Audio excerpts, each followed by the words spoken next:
She's here on a Sunday, and I respect that. But you know she's earning more than all of us. It must suck to be Bobby Draper, having to constantly live in the shadow of your older sister, both in character and for the actors in real life. The show actually had 8 different actors play the role of Dawn's son, though I doubt anyone could name them off the top of their heads, as compared to Kiernan Shipka, who went on to great success after her time on Mad Men. And though Bobby had a few moments over the years, he will perpetually be overlooked in favor of the only child that the audience really cares about, Sally Draper. Sally is the eldest child of Dawn and Betty. She starts the series off as an innocent 6-year-old girl, but over the course of the show, grows into a young woman who is shaped and scarred by her parents. She serves not only as a reflection of Dawn and Betty, but also a look into the future and where the times are headed. So, let's examine Sally Draper, the mad child. It doesn't really bother me, except for it's forever. When I think about forever, I get upset. Sally is born in an interesting time in society. The concept of adolescence was just starting to solidify, and an entire industry of youth-related products was forming. However, the concept of parenting was still fundamentally rooted in the past. Parents still physically punished their children, set bad examples for them to follow, and taught them all the wrong lessons in life. You're not going to be watching television, you're not going to be playing with your friends. I'm taking away Barbie. You're mean! You betcha. Get in there. However, the biggest mistake that Dawn and Betty make during this time is assuming that their children have no understanding or depth. They view Sally as a simple creature to be placated by a toy or by putting her in front of a television set. However, as we go through this series, we come to understand that Sally has a deep understanding of everything that's going on around her. She's a child. She'll get over it. Take the death of her grandfather Eugene. While her parents dismiss her fears of Eugene's ghost coming back in the form of the new baby Gene, what's really going on is her attempting to process the death of one of the only figures in her life who took an active interest in her. She's dealing with the grief alone, as neither of her parents are there for her emotionally. You're being hysterical. Calm down. He's dead! He's dead, and he's never coming back. And nobody cares that he's really, really, really gone! Sally, go watch TV. And this awareness doesn't stop there. Sally sees how her parents behave and understands their flaws. She knows her mother is childish, prone to jealousy, and fits of outrage when she doesn't get what she wants. And she learns how to placate her to avoid punishment. She doesn't care what the truth is, as long as I do what she says. And she knows that her father is a womanizer. She sees the way he interacts with women, both the ones that he's married to and the ones he cheats with.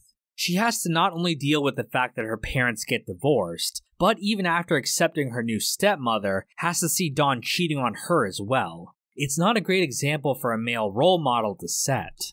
Anyone pays attention to either of you, and they always do. And you just ooze everywhere.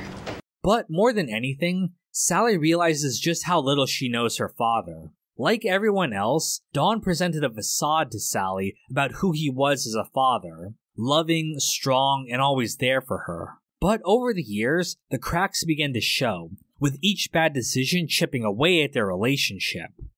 Then I realized I don't know anything about you. I feel like fans of the show like to exaggerate how loving a father Dawn was to Sally. Yes, they had some cute scenes together over the years, and he obviously has affection for his daughter. But Dawn is a really terrible father. Not just in a terrible example that he sets for them, but also with just how little attention he paid to them over the years. This way you see them exactly as much as you do now. On weekends and... Oh wait, Dawn, when was the last time you saw them? I'm writing this section during an interesting time in my life. I actually had a daughter of my own during the time that this video was in production, and it has completely changed the way that I looked at Dawn and Sally's relationship.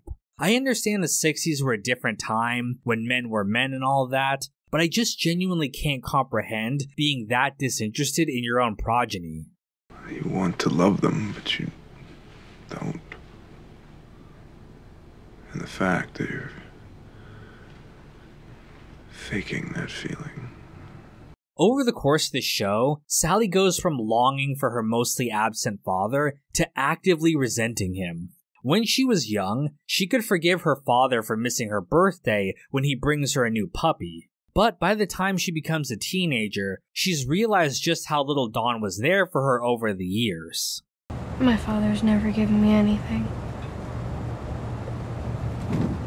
In the end, Sally has to be the grown-up in the family. She has to take care of her brothers when her mother is diagnosed with cancer. She has to be the one who makes responsible decisions. And she has to take care of herself because no one else will. I made French toast. You know, I don't like you using the stove. Oh, Daddy, I do it all the time. The series doesn't give us any clues as to what Sally will end up doing. There has always been a desire to have a Sally spin-off, following her into the 70s and 80s when she's an adult. Given the state of spin-offs from other critically acclaimed dramas, I'm glad they never went down that route. But the series does give us a hint on how Sally will turn out. Sally goes through a lot over the course of the show. She starts the series as an innocent child. Later, her parents' constant abuse leads her to becoming a problem child, getting into fights and acting out. She then becomes a rebellious teen, going to a boarding school where she gets into even more trouble in an attempt to fit in. The good is not beating the bad. But by the end of the series, Sally has overcome a lot of that and become her own person. She is responsible, thoughtful, and wiser than when she was a little girl. And more than anything, she's trying to be different from her parents. You know what I'm gonna write down for my dream? I want to get on a bus and get away from you and Mom and hopefully be a different person than you two. Early on, Betty tried to teach Sally about how women of her time should behave, emphasizing physical appearance and trying to find a man.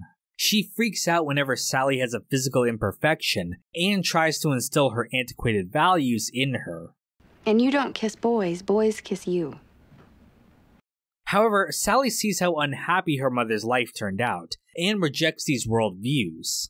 Unlike Betty, who idolizes her late mother and tries to live the way she wanted her to, Sally is more realistic about her mother's flaws and rises above them.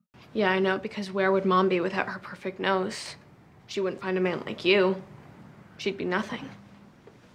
Though she and Betty fight throughout most of the series, in the end, Betty comes to appreciate Sally's independence. She's realized that Sally was right about a lot of things, and she knows that her daughter will be alright no matter what happens to her. Sally, I always worried about you because you marched to the beat of your own drum. But now I know that's good. I know your life will be an adventure.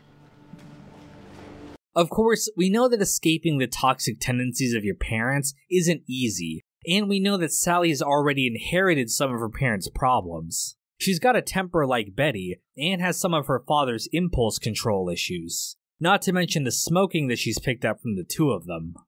Hey, I'm your father. And you may not want to listen to this, but you are like your mother and me. You're gonna find that out. But the show gives us hope that Sally can rise above all of that and become a better person than Don and Betty. The 60s are coming to an end, and the future is full of possibilities. She's not doomed to just repeat the cycle of her parents. She's her own person, with her own future that she can shape to be whatever she wants. Life goes on. So many people.